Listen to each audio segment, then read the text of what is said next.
plan for how you go back to work if your kids don't go back to school, Deirdre, Governor Cuomo has just said he will allow in-person instruction at schools statewide, but he's leaving it up to districts to figure out the if, the how, and the when. We know that the nation's largest school district, New York City, plans to open a hybrid form with a couple days of in-class instruction, socially distanced kids, limiting the amount of people who are in the building at any one time with remote instruction, and they're making available to all parents the option of full-time remote learning. But this in some ways will allow parents now to plan, how do you return to work if that's an option for you?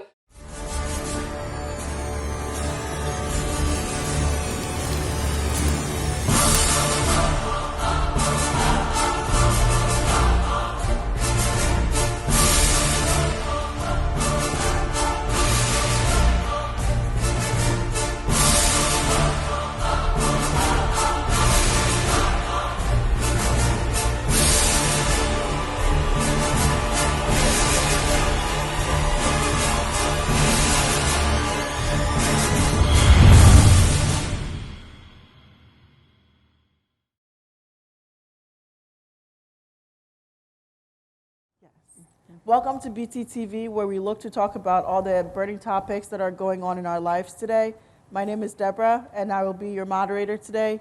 As my background, I work in brand protection, and then we'll have our panelists who will introduce themselves, and then we will get started on our subject today.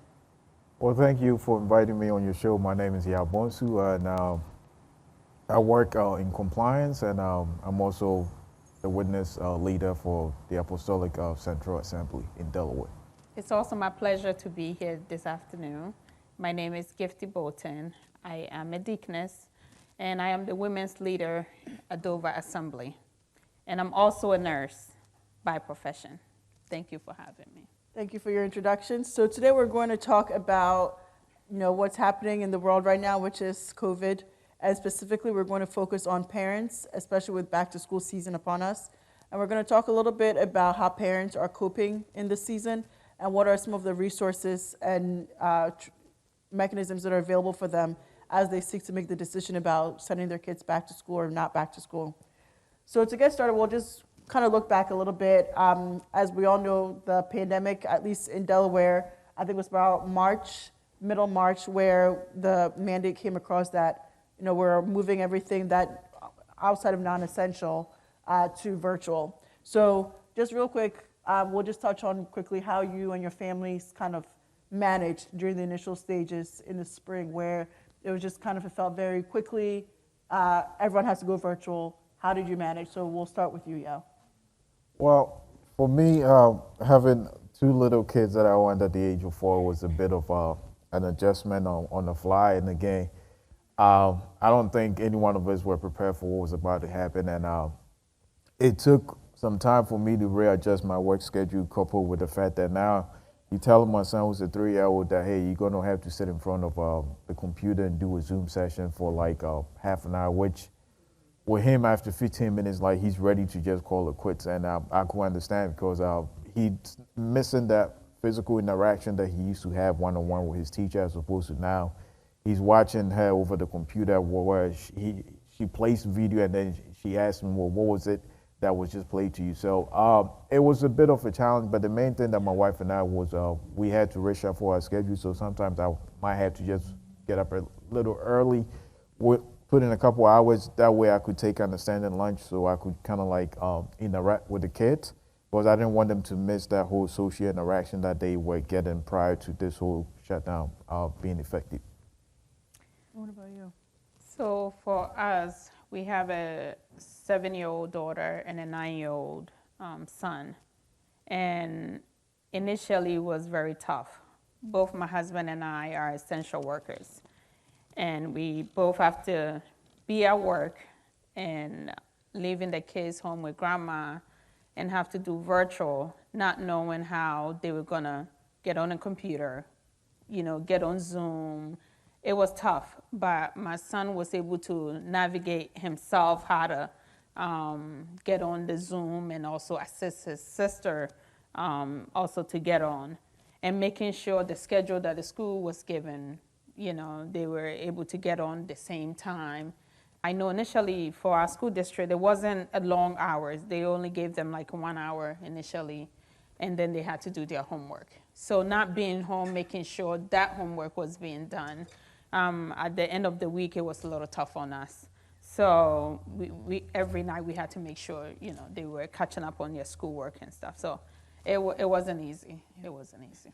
Yeah, I think from my perspective, to your point, we're a little removed from it at this point, but I mean, it's a really big deal for just about everything really to just shut down, right? Think about it. It's March, everyone's going about their business, regular schedule, and then all of a sudden, more than 90% of everything we do is now just you're in the house all the time. And then with kids especially, that makes it pretty difficult. So, from my perspective, I have a toddler at the time under 3. And so it went from kind of going about our regular schedule where she goes to daycare, I go to work, and then we come back in the evening to her being home all day and then trying to still balance work because, work is still going. It hasn't, they didn't say, because of Corona, everyone take vacation. We're still going. It's business as usual, except virtually. But then on her end, also trying to make sure that she's engaged somewhat. She's still getting some physical activities. She's still learning because that's still very important. And trying to find that balance was very difficult in the beginning. So just, echoing everything that they've just said, that piece was very difficult. I'll come back to you guys and say, what are some of the things that you found helped for you to cope during those initial stages, from March through, let's say, May, April, June, when it was still new and we're still readjusting? What are some of the things that helped you and your family to cope during these times? For us particularly, we had to come up with a schedule, making sure the kids were doing what they were supposed to do. And then also constantly calling in from work and checking on them. Have you done what you were supposed to do? Have you eaten? If you leave kids, they will be kids. They'll play the entire day without eating or doing what they were supposed to do. So the schedule helped us. The schedule really helped us. And then we also adapted. I started walking.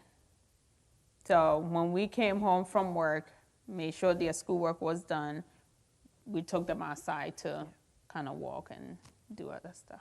What about you, Yo? What did you find worked for you? And I think to piggyback off what Sister Gipsy was saying, it's about trying to find balance. And I think for me, my kids are at that age where they need discipline. To what you were saying, if you leave them, they will just go crazy all day thinking that, hey, just because I'm home does not mean the discipline is going to stop.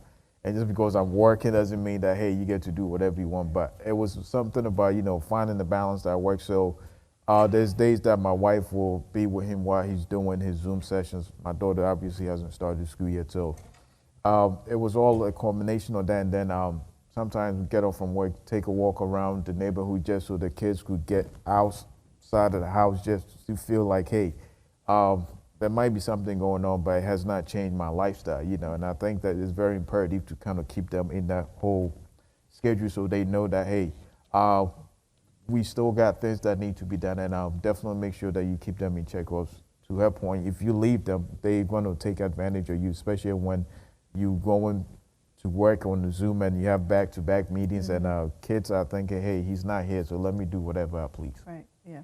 No, I think so. I think both of you make really great points, right? Kids not just need structure, they benefit from structure. They benefit from knowing that this is what's happening next and kind of knowing that. And I think one of the things that the pandemic really did was just to kind of throw that into chaos, right? Where that you wake up, you get ready, you go to school, right, and then you come home and then you eat dinner and then you do this. But the pandemic really scattered everyone's plans. So I think to your point about getting a schedule and kind of that balance is really important. And I think, for me personally, I think that's something that I struggled with in the beginning, where it's just like, how do you get a schedule for a 2-year-old, right? Right. How do you make sure that your work at work is still getting done, and then that they're getting the activity and the interaction that they need?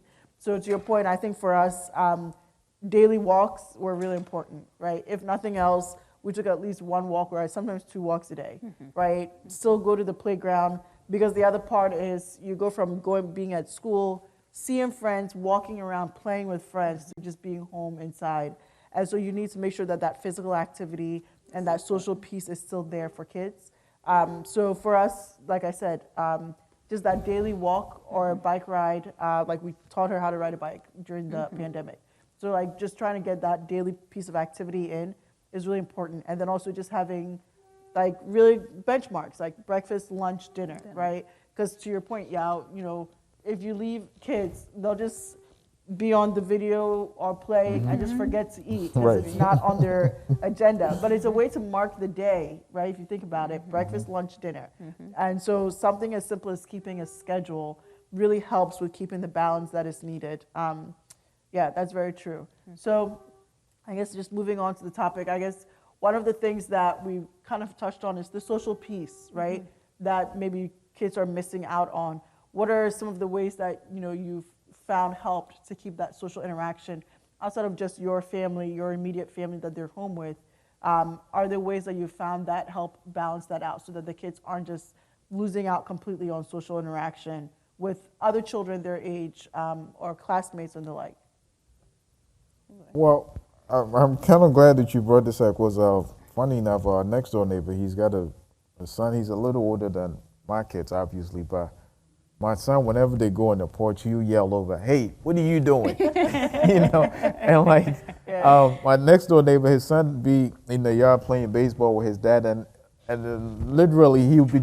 I keep thinking, okay, stop bugging them, but I think we all enjoy the fact that this is the new norm. Yeah. And it's like sometimes you be out there, I always just bugging them, "Hey, come back. What do you?" And I'm sitting there, look, leave the man alone. Like he's playing. But I think you have to find a way to keep your sanity. Again, there's no blueprint to what we are going through.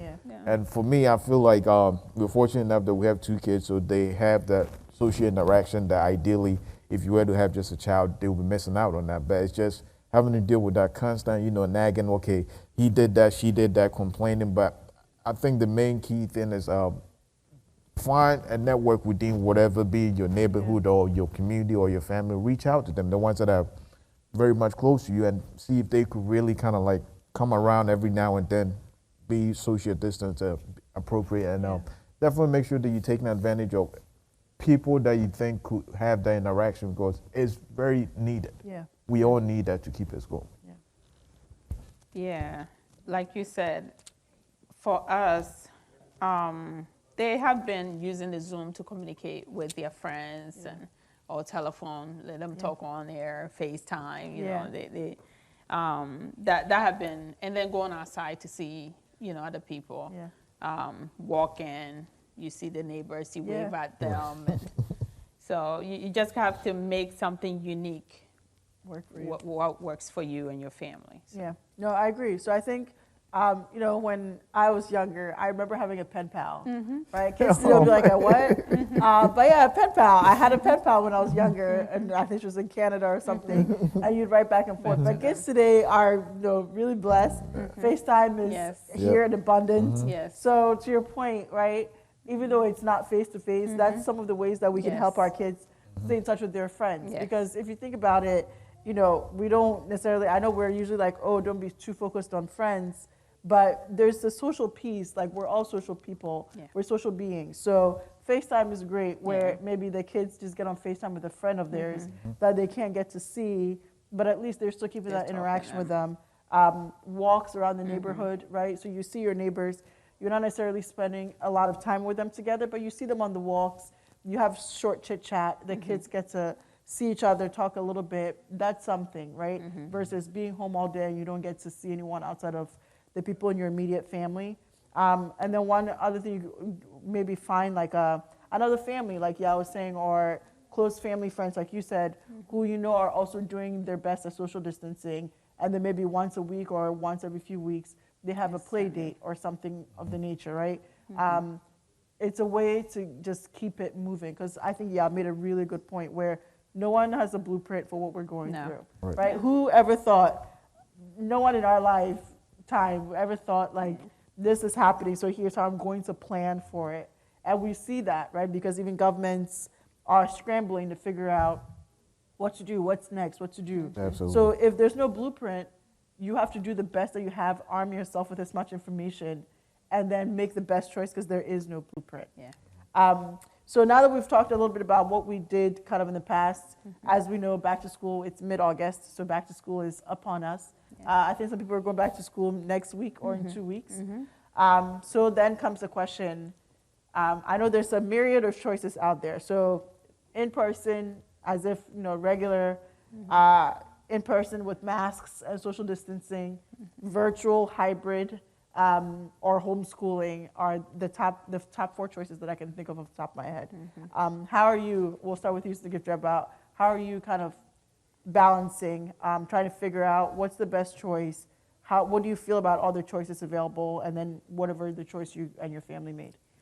So for us, both of my kids go to different school.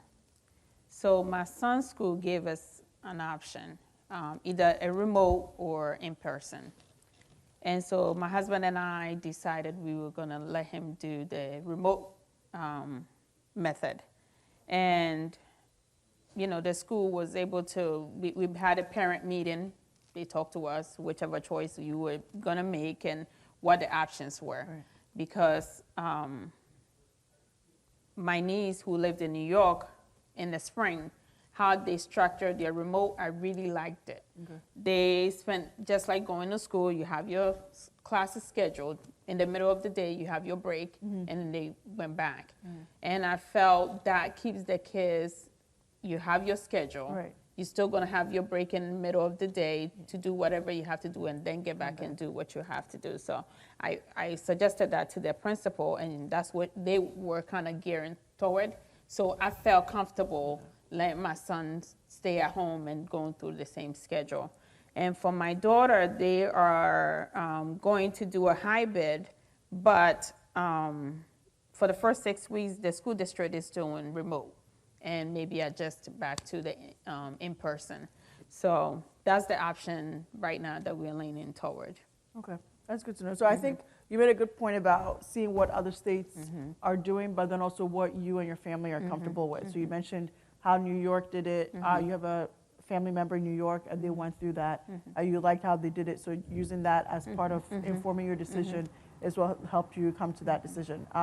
Yeah, I know you're in a slightly different boat, but you're going to talk a little bit about kind of the considerations that you and your family are thinking about for the fall. Yeah, absolutely. I mean, first off, I think we need to get this out of the, there's no right or wrong way.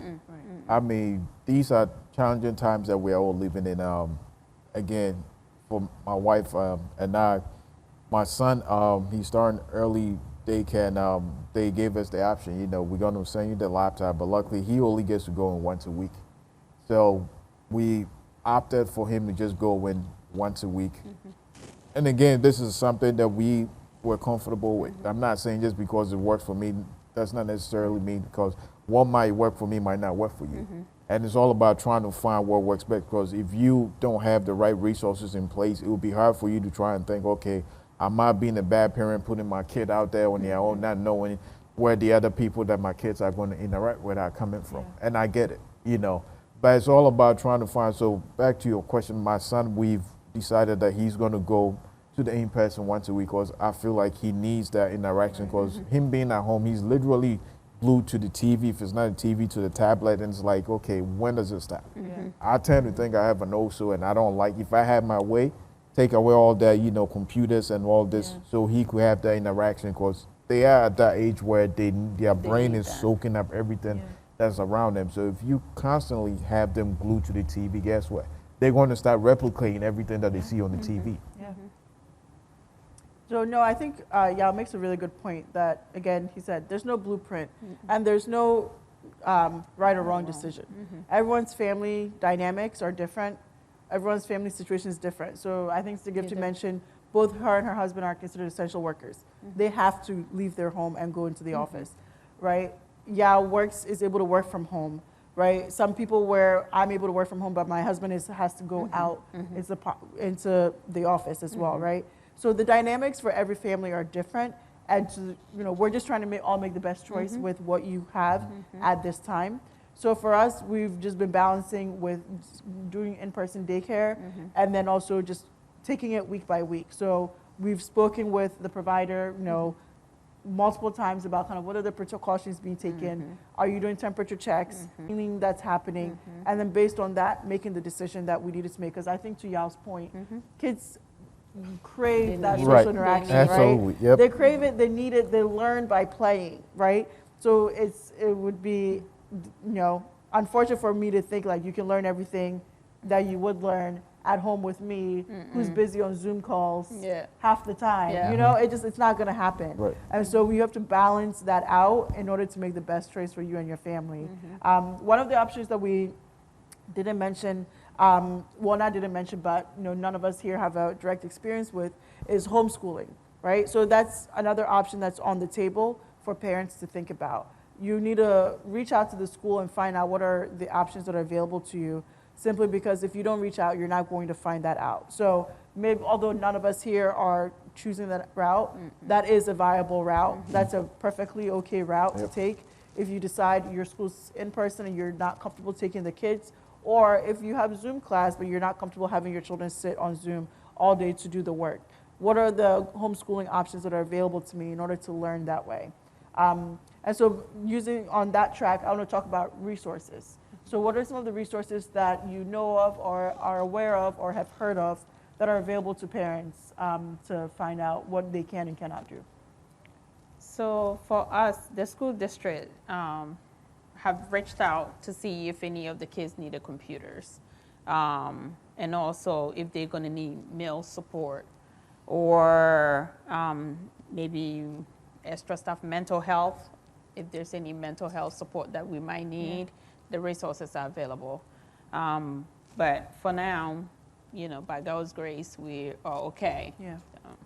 What about you? I mean, I think the main takeaway from this whole thing is the black and brown communities that have been very much impacted by this whole situation. And I definitely think the one place that most of us, especially us coming from Africa or whatever we come from, we tend to think that, it's frowned upon if you seek help from the shelter or from the food bank. I mean, think about it. I don't think 2020, when we got into this year, anybody thought for a second that people are going to lose their job. People are going to get their hours cut back. People are going to depend on the government for help. So reach out and don't feel intimidated or feel like, this person is going to really think about me. Think about it. If you are not doing that, at the end of the day, you're only hurting yourself and your family. There are resources out there, but the main thing is sometimes we tend to get blindsided because I might think that, okay, maybe just because Sister Deborah is doing something might be right. No, what might be right for her might not necessarily apply to me. And the one thing that happened a couple of weeks ago, my wife, we had ordered pizza on her way up. She saw there's a park in my neighborhood and people were going to, so she was like, let me take a look. Come to find out, apparently Delaware, they got these drop-in hotspots where literally the food bank would just go and they don't announce it, it's just popping. And I think it's very good because I heard something a couple of weeks ago in Philly that people are really kind of like taking advantage of that. They will go get all that food and they will sell it. So what they doing, again, I don't know who this food bank people are, but literally they do hotspots, like they will just drop in neighborhoods. And from what she was telling you, like the guy was like, yeah, if you ever in any neighborhood and you see this truck and they've loaded her up with like ton of food, and I'm like, wow, this is really amazing. The fact that people see the need to help others, because there's a ton of people that are in need of, but sometimes they feel like, I don't want people to think of, no, at the end of the day, this is free services being rendered to you, so who's losing out? Money. Right, when you know that, your kids need the food, but this is services that are being given away just because we all find ourselves in this situation, and people are also giving away these services because they know people need it. Yeah, just remember, some of the school districts have pantries that are available to the students. I know, like my daughter's school, they do have that. So in case we needed something, they have days that they open, you go and you pick them up.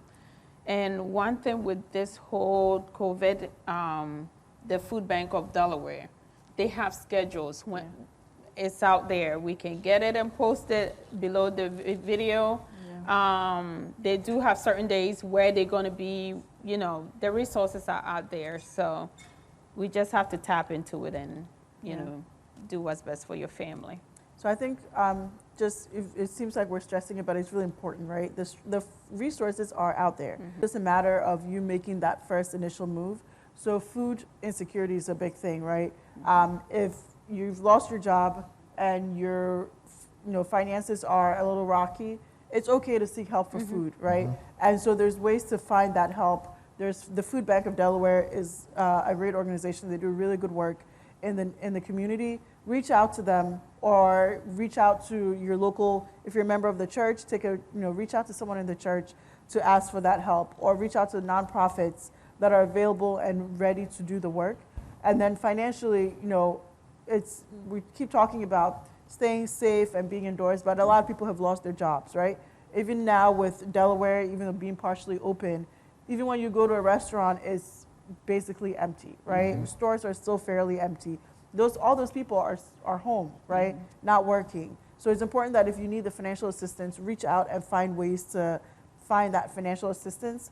And then specifically back to our topic about schools, schools have a lot of resources, right? They understand that not every student is showing up to school with all the resources that they need in order to be successful as a student. So I think to mention a little bit, mental health resources are available, right? Schools hire counselors whose job is to help students. If you feel that you need that in your home, that's okay. There's nothing wrong with needing help. Reach out to the school.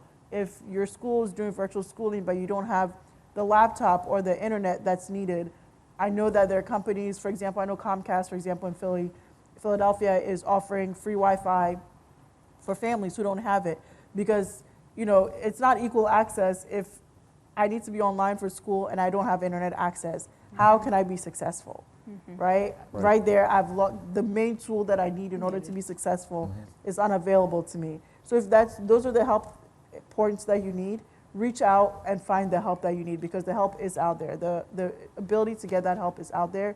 It's just a matter of making that initial first move to try and get that help. Go ahead, yeah. And I think to add on to what you said, I think we could never underestimate the impact that this pandemic is having on the minority communities. Think about being on the same level playing field. Like if I were lucky enough to go to a very good school, right? But now because of this pandemic, I'm home with no access to internet. Guess what? My colleagues are already ahead of me, partly because they are getting those access to those information that are being put out there. But we tend to forget that, this whole shutdown has crippled everything. But definitely want to make sure that you reach out. There are free resources out there, but it's just if you don't ask, people are not going to hand it to you. They're not going to come knock on your door. Hey, do you need food? Do you need access to the internet? No, you have to reach out. And again, guess what? These are taxpayers' money being used to fund these resources. But if you're not tapping into it, guess what? It's your own loss. You're missing out. Yes, that's very true. So we're stressing it again. The resources are available. There are lots of nonprofits who do great work, and their entire job is there to help. But you have to make that first step to ask for that help.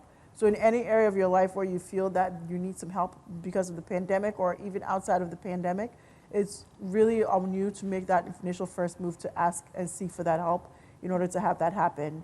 And then really quickly, we just want to talk a little bit about how we're just coping, right? So we've talked about the students and the impact on our lives, but what are some of the tools and resources that you found in your family that help you just cope, to balance with everything that's happening, right? The pandemic, it's a stressful subject to even think about. In addition to just your everyday life, just thinking about the pandemic itself, it's stressful. So what are some of the ways in which you as an individual, as a person, are doing to try and just balance for yourself? Okay, so for us personally, myself, what I did, I think we all talking about the COVID-19 weight gain, the 19 pounds. I started walking, and it has been, I think I'm now getting addicted to the walking, actually. Wow. So every day after work, I'm trying to get at least 2 miles in every day. Yeah. And on the weekend, on Saturday, you know, I get a lot of miles in. But it has really helped me physically and mentally and Yes. spiritually. In these moments to kind of recharge myself, and it's really. So just take time for yourself. Just walk. We're not saying run, because I know we can't run, but I mean, just walk. Take Yeah. your baby steps. Yeah, Baby what about steps. you? Yeah.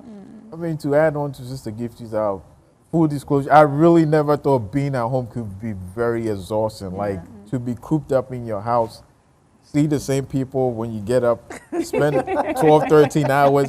So what I have done is I used to go hardcore with my bike.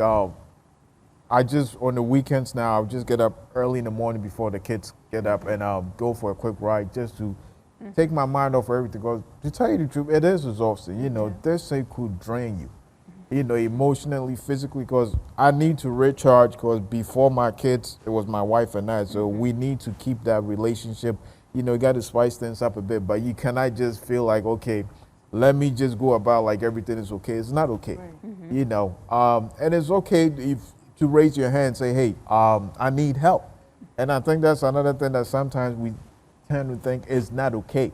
It is all right to vent your frustration. You know, it is okay to say, hey, I need some time. So I do tell my wife, if you need to go for a ride, I'll watch the kids. You go do you, because this is not normal. You know, so whatever you got to do to keep your balance or your sanity, by all means, you know, go for it.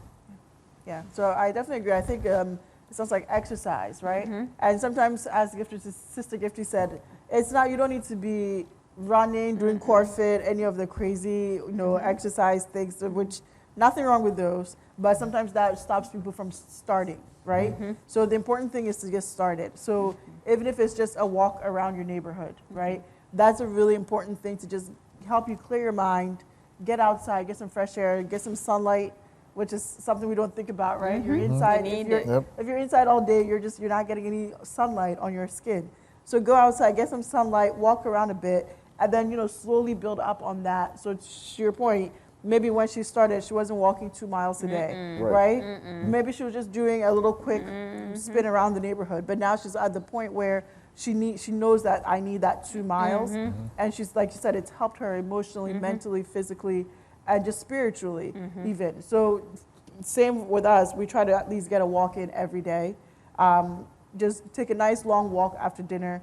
Nothing strenuous, just walking and just seeing what's out there. You see people on the walk, you can just chit chat, socially distanced, of course. But just say hello, talk to the neighbors, find out what's happening.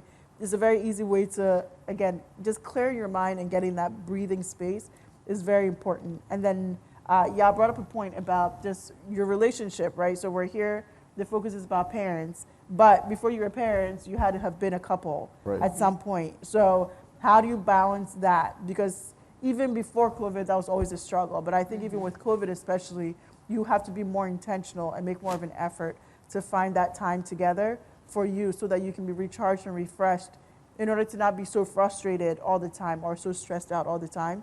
So it's just a matter of finding what it is that works for you and your family, and then taking the time and setting that time aside for you. Before we end out, do you have any other additions that you want to add before we close out?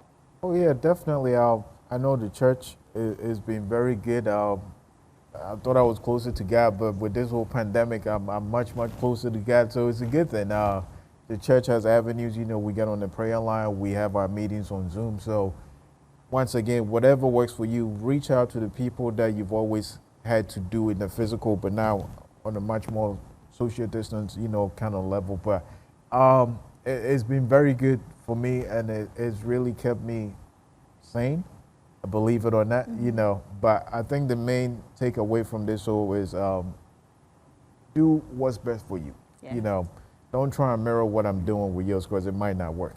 You know, and there's no right or wrong. And I know as parents we feel bad, oh my God, I'm putting my kid out there. But look, at the end of the day, if you have to do what you have to do, you have to do it. Correct. You know, just make sure that it's going to be in the best interest of you and your family at the end of the day. I also have to say, well, my brother just said, yes, the COVID-19 have been, it was bad, but it has been also something good. It's drawing us closer to God. It has really built up my spiritually, myself.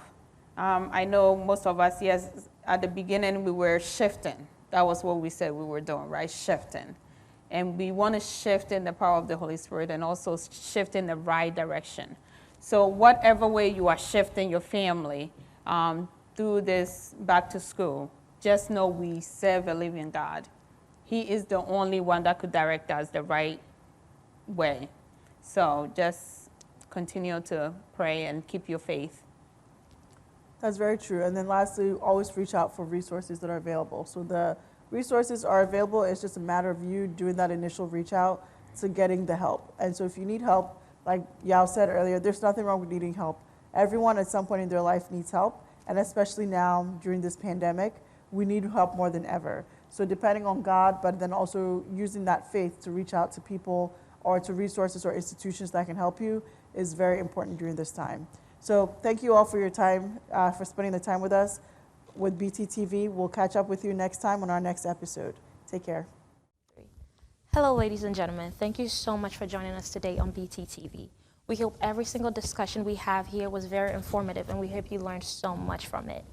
All the links and all the resources that were discussed today are going to be in the link below. Make sure you check them out. If you need any other questions, just let us know in the comments below. For more content on this channel, please don't forget to like, comment, and subscribe. And we hope to see you here same time next Sunday. And have a great day. Bye-bye.